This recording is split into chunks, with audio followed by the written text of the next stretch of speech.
충분히 갔어. 네, 안녕하세요. 안녕하십니까. 오늘은 아주 멋진 남자와 함께 영상을 한번 찍어보겠습니다. 옆에 계시는 분은요, 지금 전주 시립도서관 고전 백권 읽기 강사님이시죠? 네. 그리고 현재 그 꽃심 도서관에서 시민독서학교 서양철학사 강사를 하고 계십니다. 유재석 선생님을 모셨습니다. 예, 반갑습니다. 윤호님이에요. 윤호님이에요. 자, 오늘은 좀 색다르게 예전에 한참 유행했었죠. 채식주의자. 네. 한강의 작품이에요. 많이 읽으셨죠? 채식주의자인데 이걸로 얘기를 좀 나눠볼까 합니다. 이 남자분하고 이 채식주의자 이야기가 될지 모르겠습니다. 저 이 책 읽은 지 5년이나 돼가지고. 저는 이걸 그 연도마다 읽었던 것 같아요. 이거 한 서너 번 읽었나? 진짜? 왜냐하면 모임이 있으면은 읽어야 되니까. 모임이 있을 때마다. 네, 읽어야 하니까 이것을 하게 되는 어떤 계기가 있어서 한 최소 3번 내지 4번 읽었던 것 같아요. 되게 건강한 강사님인 것 같습니다. 저는 한 번 읽고 5년 전에 한 번 읽고 계속 읽어먹는 식인데 그러시구나. 그래서 책을 그러면 이 잡듯이 잘 읽었을 것 같은데. 그렇게 읽으려고 하죠. 책을 읽을 때는. 그죠. 네. 몇 가지 좀 얘기를 나눠보게요. 네. 저는 여기에 주인공이 영애잖아요. 예, 영애. 언니가 인혜고 예. 남편이 있고 예. 가족들 얘기가 좀 나오는데 예. 채식주의자가 그 영애라는 그 주인공이 예. 채식을 하잖아요. 예, 채식을 하죠. 작정하고 채식을 하는 거죠, 일부러. 예. 왜 그래요? 이게 이제 이 채식주의가 세 파트로 되어 있잖아요. 네네. 1번 채식주의자, 2번 몽고반점, 그 다음에 나무불꽃? 세 번째가 나무불꽃인데 몽고반점은 예전에 이게 이상문학상을 탄 거예요. 이상문학상을 따로 그렇구나. 탔었고 나중에 이제 합봉으로 이렇게 나왔는데 저는 예전에 이상문학상 나왔을 때 몽고반점을 읽었고 그 다음에 이제 채식주의자와 함께 이거 나와서 합봉으로 된 것을 읽었거든요. 그런데 전체적인 이제 주제의 맥락을 가지고 있는 것이 식물이죠, 식물, 채식. 식물. 예, 식물 채식인데 이제 여기서 채식과 식물이 뭘 말하고 있냐 하는 거 전에 왜 영애는 어느 계기가 와서 채식을 했나? 채식을 시작했나? 진짜. 예, 저도 이 궁금했어요. 계기를 알면은 이 채식이라는 것이 뭘 의미하는가도 우리가 추리를 할 수 있는 단서가 되지 않을까 생각이 들어요. 뭐예요? 저 그 얘기를 하셔야죠. 꿈을 꾼 것과 함께 시작하는데 예, 꿈을 꿀 때는 어떻게 무슨 꿈을 꾸죠? 악몽? 육식을 꾸죠. 육식꿈. 보통 나무를 고기를 누군가를 죽이는 꿈. 죽인 사람이 난가? 내가 살해당했나? 내가 죽였나? 다른 사람이 죽였나? 채식주의자에서. 예, 그 꿈을 꾸기 악몽이죠, 일종의. 악몽을 계속적으로 꾸기 시작합니다. 근데 언제부터 그 꿈을 꾸기 시작했냐 하면은 남편을 영애나 인혜나 모두가 아주 평범한 사람들이에요. 네네. 그래서 영애 남편의 말을 인용해서 말하자면 너무나 평범하고 너무 이렇게 쉽게 말하면 부인으로서 평범한 부인으로서 너무 좋기 때문에 결혼했다라고 말할 정도로 평범했어요. 그런데 평범했었는데 그래서 아침이 되면 아침에 이제 밥도 챙겨주고 이렇게 했는데 어느 날은 냉장고에서 언 고기를 가지고 불고기를 해주기 위해서 반찬을 시작합니다. 근데 남편이 급하니까 빨리빨리 급하게 이렇게 얘기를 해요. 이야기를 하다 보니까 그때 실수로 칼날이 들어가요. 근데 칼날이 하면서 자기도 배고 그 칼날이 불고기 안에 들어가고 그 남편이 그걸 먹다가 걸립니다. 칼날이? 네, 걸려요. 그때부터 꿈을 꾸기 시작해요. 그 다음 날부터. 그 꿈 때문에 채식주의자로 변한 거예요? 꿈 때문에 채식자라고 보냈다기보다는 원래 이 영애는 너무나 평범했는데 오직 딱 하나 특이한 점이 있다면 속옷 상의 브레이저를 하지 않아요. 네네. 네, 그것이 이제 특이한 점인데 어느 상황에서도 하지 않아요. 그런데 재밌는 게 뭐냐면 이 책을 읽어보면은 보통 여자들 안 하는 사람 많아요, 그거. 그렇죠. 안 하는 사람이 많은데 우리는 문학을 읽을 때는 문학이 말하고 있는 상징을 읽으려고 하는 거지. 뭐 그럴 수도 있지 하고 읽으면 문학의 의미가 살아나지 않잖아요. 어떻게 하면 이 문학이 그 시대 속에서 어떤 이야기를 전하려고 하는가를 알려면은 그 상징을 읽으려고 해야 하는 거죠. 네네. 그럼 여기서 그 상징을 읽으려면은 깊게 읽기를 해야 되는데 여기 그런 말이 나와요. 뭐냐면 너무나 평범했는데 오직 한 가지 아내에게 남다르다고 할 만한 점이 있다면 브래지어를 좋아하지 않는다는 것이었다. 짧고 밍숭밍숭했던 연애 시절 우연히 그녀의 등에 손을 얹었다가 스웨터 아래에 브래지어 끈이 만져지지 않는 것을 알았을 때 나는 조금 흥분했었다. 즉, 만져보겠습니다. 여기 없습니다. 여기는. 즉 뭐냐면 얘는 브래지어를 하지 않는 것이 일종의 나중에 이제 쭉 2권 3권으로 가면은 이거 연관지어 나오겠지만 1번 식물이 되고자 하는 자기 욕망, 식물이 되고자 하는 식물의 문화를 갖다가 자기 몸에서 생성시키고자 하는 그런 욕망의 증상이었어요. 하나의 증상. 브래지를 안 하는 게. 하나의 자기의 증상이었어요. 그 남편은 그걸 보고 뭘 느끼냐면은 좀 흥분되는 걸 느끼는 거죠. 다른 것을 느끼는 게 똑같거든요. 그렇죠. 이것을 아주 단조롭게 이야기를 하자면 뭐냐면 식물 문화권, 채식주의, 식물 문화를 체득하고 하는 사람이 느끼는 것과 육식적인 어떤 가부장적이고 권위적인 어떤 사회의 상징인 사람이 느끼는 것이 다른 거죠. 그렇죠. 이 두 개가. 그래서 어떤 하나의 현상을 보고도 다르게 느끼는 거죠. 그래서 그런데 이럴 때 아침 식사를 준비하다가 그런 사건이 난 다음부터 꿈을 꾸기 시작하고 이제부터 본격적으로 육식을 안 하게 되는 거죠. 그래서 집안 문제까지 벌어지는데 좀 우스웠어요. 요즘 채식은 뭐 자연스러운 건데 집안에 문제가 될 만큼 그렇게 심각한 문제인가 싶은데 여기서 이제 채식이 너무 자연스럽다고 이야기 나오는 가운데에서 이제 벌어지는 일이 남편과 함께 그 회사에서 주최하는 외식에 갔을 때예요. 네네. 채식을 이렇게 안 먹으니까 남편이 변명을 해야 하지 않습니까? 그 단체 모임인데 왜 고기를 안 먹는지 상사들도 상사 부인들이 다 와 있는데 회장이 회장 집에서 사장 집에서 회식인데 아니 채식 몸이 안 좋아서 채식을 한다 하면서 자연스럽게 채식 이야기가 나와요. 채식 이야기가 나오면서 뭐 요즘은 채식도 많이 하고 하는데 뭐 큰 문제가 아닌데 그래도 사람은 원래 뭐 육식과 채식을 혼합했던 동물이었는데 하는 이런 다양한 이야기가 나오긴 합니다. 여기서. 그죠. 그러긴 하는데 자, 아무튼 채식주의자는 그래서 채식을 하게 됐고요. 그 다음에 나중에 이내에 나오는 부분에서는 식음을 전폐하잖아요. 먹는 거 자체를 안 해요. 채식조차도 안 해버리잖아. 삶을 포기한 것처럼. 그건 또 어떻게 해석을 해야 돼요? 이제 이것도 채식주의와 연관하면서 읽을 수가 있는데 참 이게 안 맞네. 채식주의와 이것도 연관시켜서 읽을 수 있는데 네네. 그건 어떤 거예요? 그냥 저항하는 거 아닐까 싶은데 저는. 영희가 밥을 안 먹는 거요? 그러니까 그걸 좀 알아야 할 것 같아요. 뭐냐면 여기서 채식이 상징하는 것과 육식이 상징하고 있는 것이 무엇인가. 맨 나중에 보면은 나무불꽃 파티에서 영애가 이제 정신병원에 들어가게 되는데 거기에서 나무에 흉내를 냅니다. 자기가 나무인 것처럼. 나는 이제 밥을 안 먹어도 돼. 물만 있으면 돼. 그 물구나무를 서요. 물구나무 쓰고 있고. 근데 왜 너 물구나무 서 있지? 물어보니까 뭐냐면 자기가 나무들이 불러서 숲으로 갔다는 거예요. 그런데 보니까 나무들을 보니까 나무들이 뿌리가 박혀 있고 하늘을 위해서 손을 뻗어 있는 게 아니라 반대로 땅을 받치고 있다는 거예요. 나무들이. 즉 이건 뭐냐면 상징으로 만약 읽을 때 제가 읽은 방식에 의하면은 이때 이 지배적인 문화가 육식 문화를 이야기하는 거예요. 육식 문화라는 것은 저 사람 고기를 먹네 이런 문화가 아니고 육식으로 상징하는 문화와 식물로 상징하는 문화를 갖다 굳이 예를 들자면 예를 하나 드려보겠습니다. 식물권 문화에서 주로 나타나는 신화 중 하나가 부활 신화예요. 부활 신화. 부활 신화가 이제 왜냐면 우리나라 같은 경우도 우리나라는 이제 저 북쪽으로 가면 유목민이잖아요. 고구려나 이런 데는 땅에서 어떤 자기 신화의 조상이 나오는 경우가 없어요. 하늘에서 나와요. 하늘에서. 그렇죠?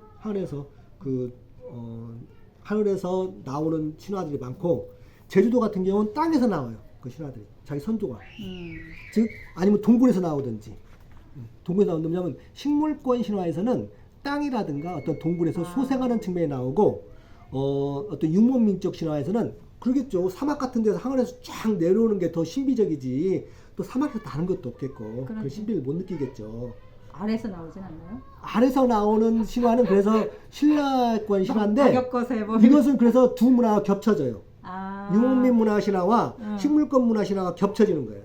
그 왜 겹쳐졌는가를 역사적으로 해석할 수도 있는데 이것은 이제 잠시 보류해 두고 네네. 식물권 문화의 특징을 좀 이야기하자면 그런 거죠. 왜냐하면 식물권 문화에서는 사람들이 식물을 가지고 먹고 살잖아요. 네. 근데 어느 겨울이 되고 이제 되면은 식물들이 다 이제 나무에 먹을 수 있는 열매들이 다 떨어지지 않습니까? 그래서 이제 그 사람들에게는 이제 우리의 식생활이 끊겼다 생각하는데 이 나무 열들이 땅에 묻혔다가 또 다른 어떤 그 식물들을 소생시키잖아요.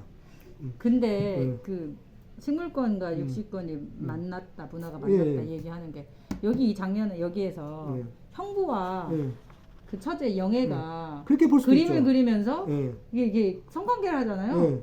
그것도 같이 봐도 돼요? 몽고반점 같은 경우도 예를 들면 이제 처음부터 체계적으로 쭉 나가는 게 아니라 왔다 갔다 이야기하게 되는데 그 언니 남편이죠. 이내 남편 같은 경우도 그 이미지 그림을 그리려고 하는 것이 이 사람이 원래 운동권이었어요. 운동권이고 이 자본주의에 문제되는 측면을 이미지화 시켜서 보여주는 것을 자기 예술적 작업으로 하고 있었어요. 형부가 미술 이내 남편이 언니 남편이 하고 있었어요. 하고 있었는데 얘에게 어떤 욕망이 있었어요. 뭐냐면 좀 더 근본적인 것을 예술적으로 승화시키고 싶다.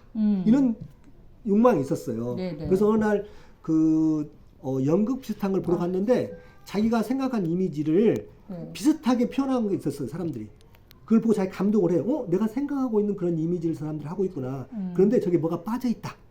뭔가 빠져있는 것이 무엇일까. 그런 고민을 계속하면서 그런 근본적인 자기가 표현하고자 하는 이미지를 찾고 있는 사람이었어요. 이 사람은. 그래서 어느 날 처제에게서 그걸 찾게 돼요. 어디서 찾게 되죠? 몽고반점이었어요. 왜 몽고반점이었을까요? 아까 말했지만 이것은 상징이기 때문에 상징으로 읽어야 하는 거지. 몽고반점 애들 많은데 그렇게 하면 안 되고 이렇게 이 정도 보이는 나뭇잎 모양 때문에? 그것이 아니고 뭐라고 나오냐 이것은 명확히 이제 글을 읽으면 나와요. 뭐라고 하냐 이렇게 몽고반점에 나온 한 부분이에요. 한순간도 이 이미지는 한순간에 이 이미지는 그에게 왔다. 자기가 추구하고자 하는 그 욕망. 어느 날 뭐냐면 자기 부인 이내가 그런 거예요.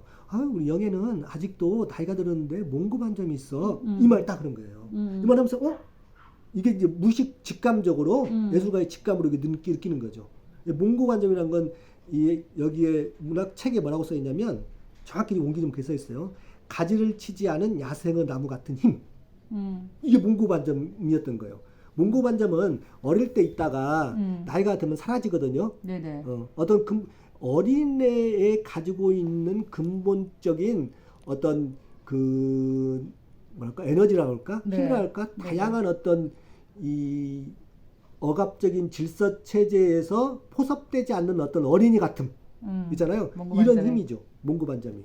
그런 힘이었던 거예요. 그걸 딱 들은 순간 내가 찾는 게 저거 있는데 그런 생각을 하기 시작하는 거죠. 이런 것은 어디서 나오냐면은 몽고반점 후반에도 나오는데 예를 들면 채식주의에서 그 병원에 영애가 입원하잖아요. 스스로 자해하면서 입원하잖아요. 입원할 때 이내 남편이 자기 처제를 그러니까 업고 갔어요. 가다 뭐냐면 자기 옷에 피가 묻은 거예요.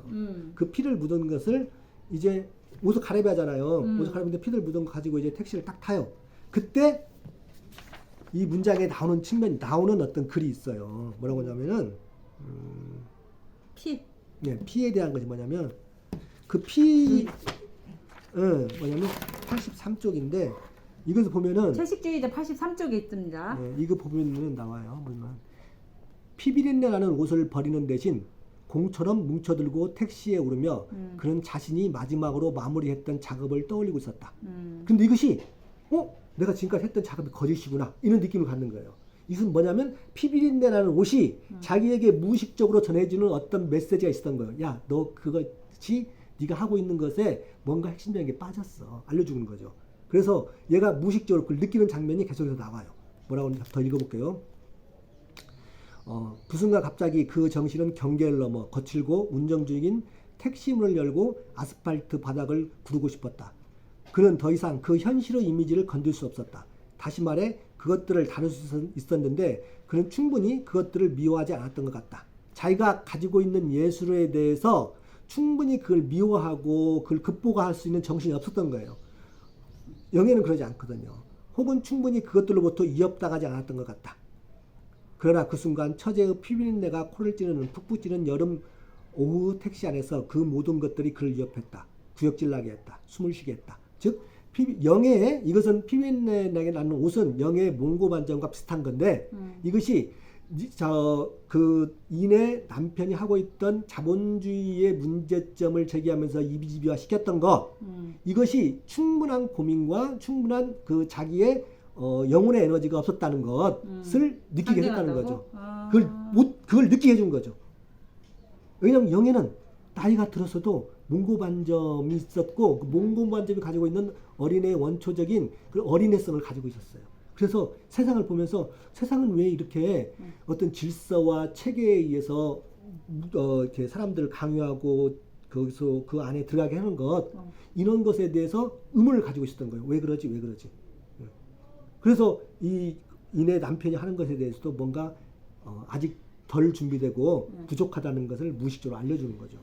선생님처럼 책 읽으려면 몇 번을 읽어야 돼요? 나 너무 갑자기 어려워졌어요. 채식주의자가. 어려운 책, 이거 상당히 어려운 책이에요. 피비린내 부분은 저는 생각지도 못하는 이거 상당히 어려운 책이에요. 상당히 어려운 책인데 너무 쉽게 읽기 때문에 제가 그렇지. 이 책에 대해서 맞아요. 참 많이 이야기를 하고 싶었어요. 저도 상당히 어려운 책. 그렇게 너무 쉽게 읽었다는 생각이 듭니다.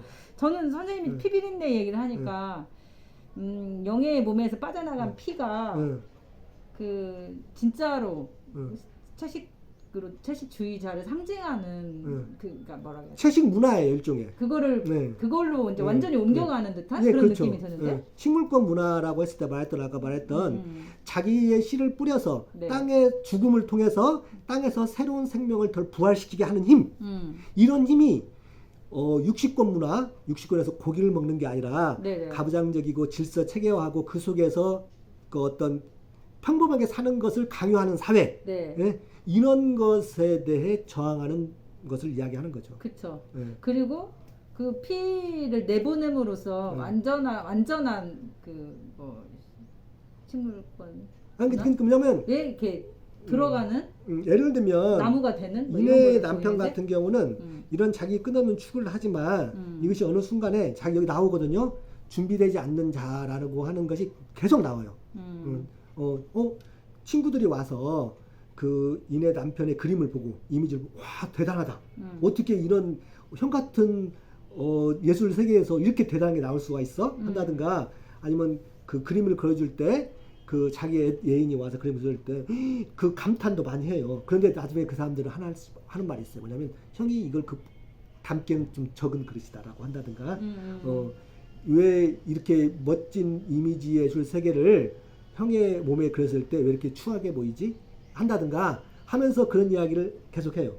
그럼 왜 그런 이야기를 하는가 했을 때 뭐냐면 영애는 아까 그 식물이 되고자 했다고 했잖아요. 그 어떤 이거 하나 이 상징을 읽었을 때 그럴 때 마지막에 나무 붓고에서 그 말하거든요. 언니가 야 너 그러다가 안 먹으면 죽으면 어떡해? 그러니까 뭐냐면 죽으면 어때? 이렇게 그렇죠. 지금 뭐냐면 지금까지 인간이 상식으로 알고 있는 모든 것을 깨버릴 수 있는 준비가 되는 사람이에요. 당연히 받을 수 있는 것마저도 완전히 죽으면 어때? 하면서 그걸 깨버릴 수 있는 사람이에요. 근데 이내의 남편은 그러지 않아요. 어떤 이미지로서 현 자본주의 질서에 대한 문제 제기를 하지만 그리고 근본적인 자기의 그 어떤 에너지를 솜습게 하는 이미지를 통해서 그걸 넘어서고자 하지만 자기가 그 경계는 또 넘어설 수 있는 만큼의 용기는 없어. 준비도 안 돼 있고. 그것이 나와요, 많이. 여기. 좀 속되다고 보면 될 것 같아요. 예를 들면, 그런데 이제 나중에 이내가 남편을 좀 이해하는 장면이 나무붓고에서 나와요. 아, 그들이 추구했던 것이 혹시 자기도 나중에 알거든, 이내도. 아까 처음에 그 말했잖아요. 어떻게 보면 이내의 이야기일 수도 있다. 이내의 이야기로 읽을 수도 있어요, 이것을. 근데 그렇게 했을 때, 뭐냐면 이내가 생각했을 때 이내도 나중에 동생 영애와 같은 그런 과정을 겪어요. 이내도 겪어요. 그렇죠. 근데 어떻게 겪냐면 어느 날 갑자기 하열이 나타나는 거야. 하열. 그래갖고 이제 병원을 가고 하면서 그때부터 이제 자기도 영예의 그 꿈의 시작처럼 자기도 꿈을 꾸기 시작해요. 꿈을 꾸기 시작하면서 뭐냐면 이 모순을 보는 거예요. 세상의 모순을. 그리고 자기는 그 모순 질서 속에서 정말 얌전히 차분히 살아왔던 그런 사람이었다는 걸 알게 되고 이걸 정말 이것은 너무 깰 수 없다는 걸 알아요. 영예는 혹시나 이걸 알기 때문에 그런 거 아닐까. 그렇지. 그런 말이 나와요. 그렇죠. 그렇죠. 영을 알기 때문에 영의 무심한 눈빛은 이 세상에 대고 쏟아부을 수 있는 에너지를 쏟아부어야 필요 없다는 걸 알기 때문에 스스로 몸으로 갈구한 그런 모습 아닌가. 이런 말을 해요. 너무 허무해지는데? 이런 말을. 근데 이것이 아까 말했잖아요. 이것이 허무로 읽을 수도 있고 그쵸. 아까 아까 말했던 그 죽음은 어때? 하면서 나무를 그러니까 거꾸로 쓰면서 뭐라고 하냐면 물구나무 물과 쓰면서 나무가 지구를 받치고 있다. 받치고 있었어. 지구가 지탱하고 예, 있었어. 지구가 그래도 우리가 살을 수 있던 힘은 그 지탱하는 힘이 있었다는 거예요. 그렇죠, 그렇죠. 그 힘이 없었으면 그것도 지탱을 못했다는 와, 거예요. 저 새롭게 읽습니다, 선생님 덕분에. 그리고 하고 이제 아까 인해 같은 경우도 그렇게 하다가 알게 되거든요. 그래서 인해가 뭐냐면 자살을 하러 가요. 여기서 이제 그걸 찾아 읽으려면 쉽지 않아요. 왜냐면 끈을 갖다가 풀러서 주머니에 넣었다. 이 장면밖에 안 나오거든요. 아하. 이걸 캐치해야 돼. 저도 본 것 같아요. 네. 그거 기억납니다. 갔다가 근데 다시 내려와요. 내려올 때 가지고 있는 사유의 흐름을 쭉 읽어보잖아요. 네네. 그러면은 인해, 즉 이 현실을 살아가고 그래도 살 수밖에 없는 사람이 그런 정신력을 끝없이 자기화시키는 과정이 나와요. 쭉 그 흐름이. 그치. 예, 그러면서 다시 내려와요. 죽지 않고 내려와요. 인해는 그래서 새로운 삶을 사는 건가요? 그것이 욕망이 이제 배제된 삶 이런 걸 살게 되나요? 그렇게 이제 단순하게 끝나지는 않고 이것이 네. 단순하게 끝나지 않고 그 말이 나오거든요. 이제 산에 올라가서 이제 끈을 가지고 올라가는데 네네. 인해가 한 말이 있어요. 204쪽에 보면은 204쪽입니다. 참 산다는 것은 이거 이상한 참 일이라고. 정말 쉽지 않은 책이고 음. 할 이야기가 많아요. 이걸 하면은 보통 전 3시간 동안 이렇게 이야기를 해도 이게 모자라더라고. 할 얘기가 많아도 우리가 지금 영상을 찍는 거 아닙니까? 그렇죠. 204쪽에 보면은 인해가 스스로 그런 말을 해요. 뭐냐면 제가 이거 한마디로 좀 정리했는데 살아간다는 것이란 그리고 이런 생명이란 그러면 어떻게 삶을 받아들여야 하는 것인가? 이에 대한 이야기를 해요. 뭐라고 하냐면요. 204쪽 밑에 보면은 산다는 것은 이상한 일이라고. 그 웃음 끝에 그녀는 생각한다. 어떤 일이 지나간 뒤에도 그토록 끔찍한 일들을 겪은 뒤로 사람은 먹고 마시고 용병을 뭐 이렇게 살아가요. 그래서 쓸쓸하지만 살 수밖에 없구나. 이걸 느껴요. 느끼면서 이제 205쪽에 가면은 이게 자살하러 올라갔을 때 느끼는 사위의 변화 과정입니다. 거기다가 뭐냐면 이제 딱 보는데 어느 날 제가 거기서 보면서 뭐냐면 나무들 보는 거예요. 그 모습을 지우려고 고개를 흔들면 어째서인지 한낮의 여름 나무들이 마치 초록빛의 커다란 불꽃처럼 여기서 나무 불꽃이 처음 나옵니다. 그녀의 눈앞에 어른거린다. 영예가 들려준 환상 때문일까? 살아온 동안 보았던 무수한 나무들, 무정한 바다처럼 세상을 뒤엎은 숲들의 물결이 그녀의 지친 몸을 휩싸고 타오른다. 도시들과 소읍들과 도로는 크고 작은 섬과 다리들처럼 그 위에 떠올라 있을 뿐 그 뜨거운 물결에 밀려 어려움과 서서히 떠내가고 있을 뿐이다. 그녀는 알 수 없다. 그것들의 물결이 대체 무엇을 말하는지. 하지만 그 나무 불꽃을 느껴요. 그러면서 그 어떤 해결할 수 없는 모순을 또 느끼고 살아가야 하는 자기를 느끼는 거예요. 이런 가족으로 인해는 이제 하는 거죠. 그래서 남편과 자기 동생의 그런 어떤 영상을 찍었던 모습을 보면서도 혹시 그들이 그래서 그런 거 아닐까? 이렇게 느끼는 거예요. 인해의 이야기가 많네. 네. 그런데 남편은 그것에 대한 예를 들면 궁정풍 사랑이라는 게 있어요. 궁정풍 사랑. 궁정풍 사랑이라는 게 뭐냐면 이제 기사들이 네. 이제 자기 상관의 레이디죠. 로맨스죠. 사랑하는 거예요. 사랑하는데 거기에서는 그 모든 사랑을 다 바치지만 거기에 성적 관계에 있어서는 안 돼요. 안 돼. 있어서는 안 돼요.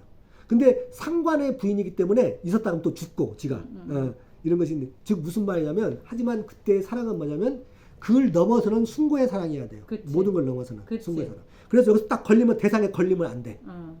대상에 안 되는 거거든요. 그 인해의 남편이 추구했던 것을 어떤 보면은 궁정풍 사랑에서 그 너머의 사랑에서 세상을 너머에 대한 것이었어요. 근본적인. 넘어서 있는 거였다고? 넘지 못했죠. 근데 그치, 영에 걸렸지. 넘어섰지만. 그래서 자기 스스로가 자기를 보게 돼요. 어디서 보게 되냐면 예를 들면 몽고반전 마지막 부분을 읽어보면 그럴게요. 갑자기 자신이 모든 것을 겪어버렸다고, 늙어버렸다고. 이내 남편입니다. 지금 죽는다 해도 두렵지 않는 것 같다고 느꼈다. 근데 여기서 이내 남편이 자기를 느끼는 것이고 이제 영예를 본 거예요. 그녀는 베란다 난간 너머로 번쩍이는 황금빛 젖가슴을 내밀고 주황빛 꽃잎이 분분히 박힌 가랑이를 활짝 벌렸다. 흡사 햇빛이냐 바람과 교접하는 것 같았다. 완전 다르잖아요, 두 개가. 이걸 이렇게 읽어야지. 뭐 이렇게 다르게 읽으면 안 돼요. 두 개가 다르잖아요. 하나는 마치 뭐냐면 자신의 육체적인 모든 걸 버리고 자연 형태와 하나 되는 과정으로 나타나요. 그리고 그것이 뭐냐면 그 여기서 황금빛 젖가슴이라는 것과 주황빛 꽃잎이라고 하는 것은 앞에서도 그 의미하는 게 나오는데 너무 이제 기니까 내가 이야기를 안 했는데, 왜냐면 영예는 자기 젖가슴을 자랑스러워요. 왜냐면 봉긋하고 누구도 죽일 수 없는 것이니까. 그렇지. 종충이거든요. 그런데 이렇게 하는데 이것이 햇빛과 바람과 교접한다는 건 그들과 하나 되는 몸이 된 거예요, 이제. 근데 이걸 지금 이내 남편이 보는 거예요. 자기는 뭐냐면 늙고 추하고 두렵은 사람이 된 거죠. 두 개가 마지막에 딱 갈라지는 모습이 나타나는 거예요. 예, 보면은. 반성하겠습니다. 아, 이렇게 못 읽었습니다, 저는. 예. 근데 한번 읽어봐야겠네. 이런 것들이 앞에 줄줄이 다 나와요. 이런 것들이. 예를 들면 아까 그 브래지어를 하지 않는 것을 남편과 자기가 하는 것에 다르다고 했잖아요. 네네. 동박사의 죽음이 나와요. 첫 번 그 채식주의자에서. 이것은 이제 아주 개인적인 해석인데 이게 맞는지 틀린지도 모르는데 개인의 해석입니다. 나중에 영애가 병원에서 이제 웃옷을 안 입고 밖에 나가요. 상처 입은 상태로 나가는데 보니까 동박사가 손에 있는 거예요. 근데 입에도 피가 있고 동박사도 피가 흘려 있었어요. 이것을 남편의 시각으로 제가 볼 때는 쓴 거예요. 남편의 시각 보니까 나는 이제 타자다. 나와 비슷하게 타자의 시선으로 바라보는데 어쩔 수 없이 그에 다가간다. 타자의 시선으로 봤을 때 근데 그 잔인하게 동박사를 뜯은 어떤 사람의 모습으로 그걸 그리고 있어요. 그런데 이것은 제 해석입니다. 제가 볼 때는 남편의 해석이에요. 그것은 몰라요. 영애가 그 여린 동박사에 죽어간 것을 호흡을 넣어주는 것, 넣어줬는지, 뭐가 뜯었는지 몰리기지만. 근데 영애의 남편은 그렇게 해석한 거예요. 마치 브래지를 이렇게 해석하고 나중에 다른 모든 것도 그렇게 해석하듯이. 자기 식대로 해석한 거네. 몽고반점을 다르게 해석했듯이. 육식주의자처럼 해석한 거네. 그렇죠. 근데 이 육식주의자 이렇게 하더라도 육식주의자들은 다 용서되는 과정이 여기 설명에 나와 있어요. 무슨 뭐냐면 어떤 육식주의적 문화를 가지고 있어도 딱 용서되는 모든 사회에서 이 사람을 용서하는 게 딱 있어요. 하나가 다 용서를 해요. 어떻게 뭐가 용서냐? 제가 읽어볼게요. 회사에서 이제 그 파티를 할 때 부인이 좀 그 회사 상사들에게 안 좋은 모습을 보인 거잖아요. 어떻게 보면은 자기한테 해가 될 수도 생각했는데 그것이 다 용서가 돼요. 왜? 회사 프로젝트에서 성공해서 돈을 벌게 해줬어. 그러니까. 네. 그래서 그런 모든 것들은 다 묻혀졌다. 써 있어요, 이렇게. 네. 그런 문화 속에서 이제 이 채식주의를 한다고 하는 것은 그러니까 엄마마저도 그런 거예요. 너 그러면 세상 사람들이 널 다 잡아먹어 버릴 거야. 그래요. 그러니까 얘가 병원에 가고 이런 것은 세상 사람이 잡아먹을 때 꾸고 마지막 걔가 죽으면 어때 하면서 마지막 죽음은 그 식물문학가에서 자기 죽음을 통한 새로운 부활의 형태, 즉 궁전부 사랑에서 그 너머를 보여주기 위한 거죠. 그럼 이내는 이내는 현실 속에서 살아가면서 그걸 어떻게 받아들이고 있는가가 또 나무북에서 잘 나와요. 갑자기 채식주의자가 어떤 본능적인 것, 동물적인 것, 가부장적인 것, 폭력적인 것 이런 것들을 배제하는 그런 것이 없는 그런 거예요? 그런 거잖아요. 그런 상징으로 저도 읽긴 했어요. 진짜. 그리고 그걸 바라보는 사람의 시각이 다 다른 거예요. 그렇죠. 다 다른 거예요. 그 각각의 시각의 차이가 약간씩 있고, 즉 인의 남편 대표적이면 그냥 좀 영의 남편, 영의를 중심으로 해서 식물이 되려고 하면 영의 중심으로 해서 영의 남편, 그 다음에 인의 남편, 그 다음에 인의 어떻게 보면 시각이 다른 다 다르죠. 거죠. 그래서 선생님은 그러면 여기서 어떤 게 이상적인 삶이라고 생각하세요? 저는 만약에 이게 최후로 선택한다면은 가장 좀 인애겠죠. 인애. 그죠. 살아가야 되니까. 땅속으로 들어가는 거. 때로는 어떠한 것은 이상으로 보여줄 때가 있고, 그쵸. 그 이상을 내가 끝없이 내가 이상과 나를 교접하면서 살아가는 삶이 있어요. 이상을 보여주는 삶이 전 나쁘다고 생각하지 않고, 근데 그것은 때로는 전 가장 잘 표현하는 것은 문학 속에서 표현한다고 생각해요. 문학 속에서. 저는 이제 인애가 뒷부분에 거의 주인공처럼 나왔을 때 인애의 삶이 너무 힘들어 보이는 거예요. 너무 힘들죠. 근데 결국은 그게 우리 삶이잖아요. 그렇죠. 너무 힘들고 가슴이 아파서 영혜가 채식주의자 하다가 지금 전폐하고 죽어가는 게 그건 그냥 가슴은 아프지도 않았고 그냥 그야말로 이제 상징적인 걸 읽었는데 이내는 진짜 현실에다 그다음에 견딜 수 없는 그 참을 수 없는 이 존재 그것들을 어떻게든지 억눌러 가면서 그렇죠. 이어가야 되잖아. 삶이 느껴지기도 하고 그래서 가슴이 아팠거든. 그래서 영애한테 그런 그 독백조 이야기를 하는 거예요. 왜 너는 나에게 그런 걸 알려줬니? 영희야, 네. 영희. 모르고 살 수도 있었는데 나 어떻게 라고 동물적으로 살 수 있었는데 어떻게? 아니 그 질서체계에 순응하면서 그렇지. 그 칭찬받으면서 이렇게 살 수가 있었는데 그랬는데. 너는 왜? 그러면 그런 어디서 잘못됐지? 어디서 잘못됐지? 끝없이 3편에 나온 건 그 얘기예요. 어디서 잘못됐지? 어디서 잘못됐지? 어디서 잘못됐지? 그러면서 나중에 그걸 가지고 자살하러 가는 거죠. 근데 거기 또 한 번 읽은 것은 또 살려고 하는 것도 또 읽어야 돼요. 어떻게 살려고 하는 것인가도 또 읽어야 돼요. 맞아요. 제가 영애 그러니까 영애 언니 인애 부분은 잘 읽었던 것 같네요. 아유 이제 새록새록 생각이 납니다. 마지막에 이제 거기 보면은 그 말이 나와요. 남편은 끝없이 자기 이미지에 날아가는 영상을 집어넣어요. 초월? 새라든가 이런 것들. 하지만 그런 것도 나와요. 하지만 그는 날지 못했다. 이런 말이 나와요. 비극이다. 속대다 이거지. 네, 그러면서 근데 아들이 꿈을 꿔요. 엄마가 새가 돼서 나는 꿈을 꿨네. 막 그러면서 슬펐어 그랬더니 잘 보세요. 새가 돼서 날아. 그럼 좋아하잖아요. 슬펐어 그래요. 감정이 기가 막히잖아요. 그런데 그게 엄마 새였어. 그래요. 엄마 새였어. 그러면서 이제 죽음을 상징하는 것일 수도 있고. 그러지만 그래서 살아가는 것이 또 슬프지만 그걸 받아 안아야 되는 것도 그렇지.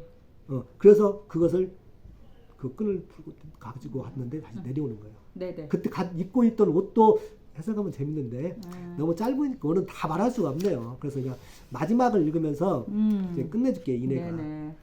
뭐 하고 싶은 이야기 10분의 1도 안 했지만 220쪽이에요. 마지막입니다. 네.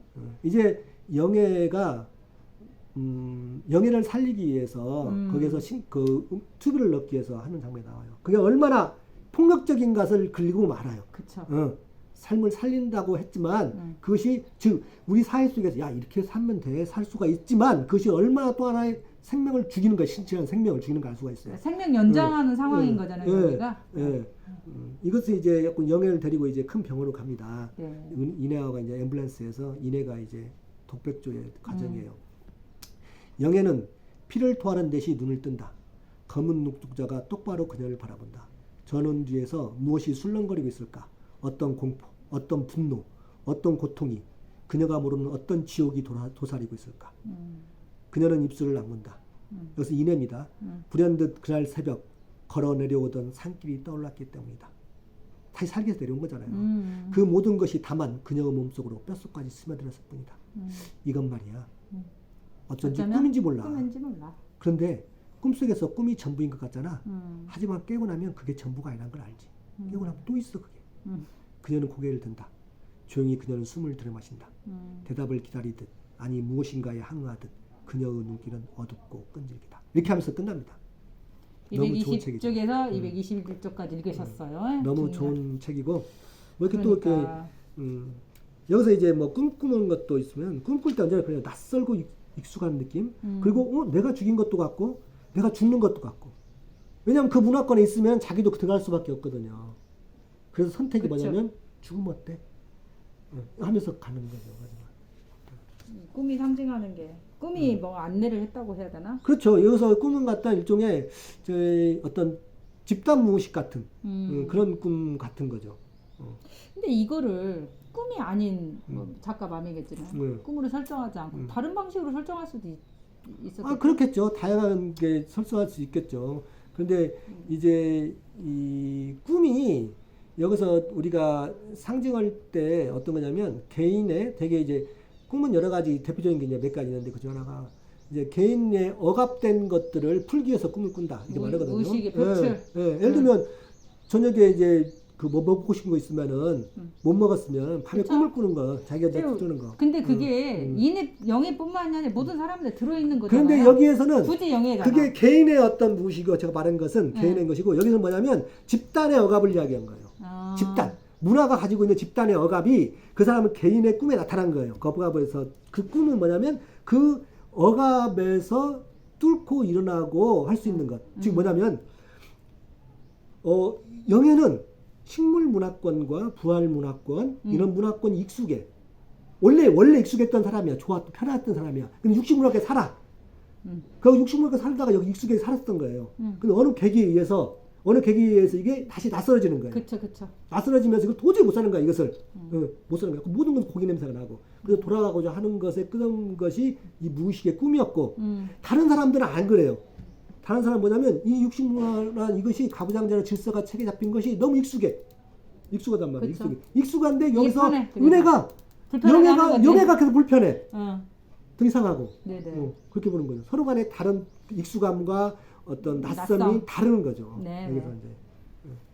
자, 선생님 길게 얘기했는데 더 하실 말씀이 있으신가요? 뭐 하고 싶은 말 많은데 여기서 이제 오늘은 끌릴 여기까지. 짧게 시간이 할게, 안 됐어요. 짧게. 시간이. 채식주의자 뭐 조금 더 시간이 있다면 새로 잘 한번 찍어보고 싶네요. 워낙 화면이 오늘 마음에 안 들어서 다시 한번 보고 싶은데 시간을 한번 내주시고요. 우리 다음에 또 이렇게 만나볼까요? 형? 뭐 채식주의자로 했으니까 또 하기 이제 뭐 재미가 없고. 그러면 뭘로 할까요? 뭐 나중에 이제 시간 되면 이제 재밌는 거 읽으면은 한번. 이 선생님 고전 강의도 하고 계시니까 좋은 때 고전 강의도 한번 같이 찍어보면 좋겠습니다. 그렇죠. 이것도 고전이에요.